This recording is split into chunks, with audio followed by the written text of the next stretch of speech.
Hi, Great Peter. to have you back on deck, Luke. Thank a bit you. emotional today. What did you make of Jodi McKay's remarks? You know, I worked with Jodi co-hosting a breakfast show for about a year in Newcastle, so I've seen her work up close, and she is a hard-working, dedicated person. So I wasn't surprised to hear when she said, you know, I've just let the last 6 days happen to assess what people thought. There's been reports today that perhaps she couldn't gather enough or the right people to jump into the shadow cabinet vacancies that were left earlier this week. But yeah, I know her to be a hard-working person. She's pretty demanding. I don't think she'd mind me saying that to work with. She does have very high standards, but she came to the conclusion today that probably the best way forward for the Labor Party didn't include her in the leadership. And that's probably, from what people are saying around the traps, Peter, tough, but the right call. Yeah, look, she might be a nice person. I've had a couple of dealings with her. I found her, you know, as good as you find most of them, but she had absolutely no cut through. And that's critical when you're the leader. You know, she's not plumping for a ministry job. Talk to me about Chris Minns. If he gets the gig, he'll be the 6th leader in 10 years, not a great track record. He's a regular on your station, 2GB. Can he cut through? Yeah, maybe. Can anyone cut through during the COVID-19 pandemic? Can anyone cut through when state governments are spending all the money they're spending? There's building infrastructure all over the place. You just, you know, you walk out your front door and wow, there's something else. So I don't know how they cut through. I'd listened to what you said before, and as usual, you were spot on. I think Chris is probably a bit more pragmatic. He might have cut through. He certainly made himself available to radio stations like ours, where most people, I can say, proudly listen. So he's not frightened to put his toe in the water and come across to, you know, what is generally a conservative audience and address them. I don't know that Ms McKay was as prepared as he was to do that. He's quite likeable. The other day when he said he was quitting the shadow front bench, he talked about the future and talked about removing the negative side of Labor politics in New South Wales, and that might be, you know, that might be quite attractive to those people who might want to vote Labor. But I come back to where I started, Peter, which is, you know, how do you defeat Gladys or any incumbent government during this, particularly when the pandemic's been handled, I think even, well, most people would say pretty well in New South Wales? Yeah, I think the tough thing is how well she's handled it in New South Wales. I don't buy in this second year of the pandemic just being incumbent is going to save governments. I think the Marshall government in South Australia is going to have a bit of a fight on its hands. I think in Queensland, if they went to the polls again, it wouldn't be the result we saw back in October. But we'll leave that there. I want to go on to revelations now, a concrete report out of South Australia. 18 seconds was all that it took to plunge Victoria today into its 160th day of lockdowns. This report lifted the lid on how COVID leaked out of the quarantine hotel in Adelaide, got into one bloke, and that one bloke has kicked things off in Victoria because they're so hopeless at contact tracing. The virus apparently passed from one room to another when one of the travellers opened the door, pick up some food there on a tray.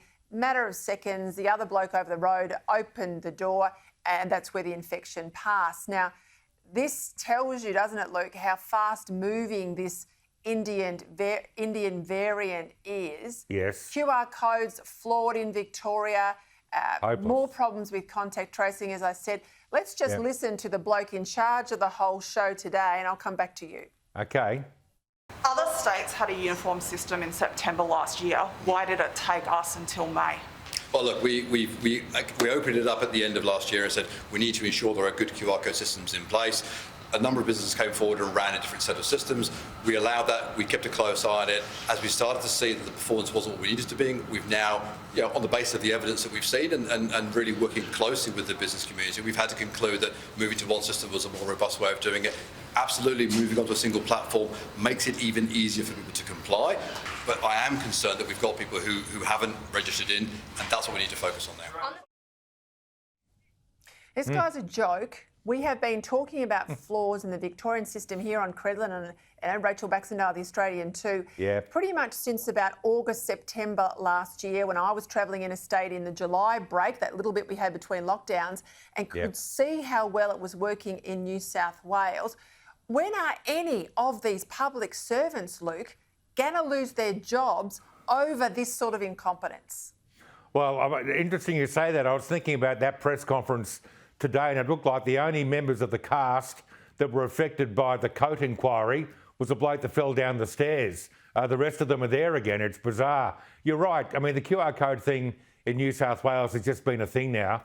We use the Service New South Wales app. I was in Queensland earlier this year in February. They've got a similar thing. It's just one app. You don't go into a place and sign into their own website, and you know that's very hard for the contact tracers to trace. But just coming back to where, so you know, Victoria's way behind and shouldn't be. I mean, please, just for a moment, think about the people, for goodness sake. But you said, as it's been reported, a bloke opened his door effectively and got COVID-19. And Peter, you'll know, every time there's a new variant, the UK variant, the South African variant, now the Indian variant, this one is far more easily transmitted. And it's much, you have the symptoms for a lot less. And, you know, this is going to be a disaster every time. And I see we've got this new circuit breaker term, circuit breaker lockdown, which is not quite a lockdown, but it is kind of a lockdown. Please spare me the crap.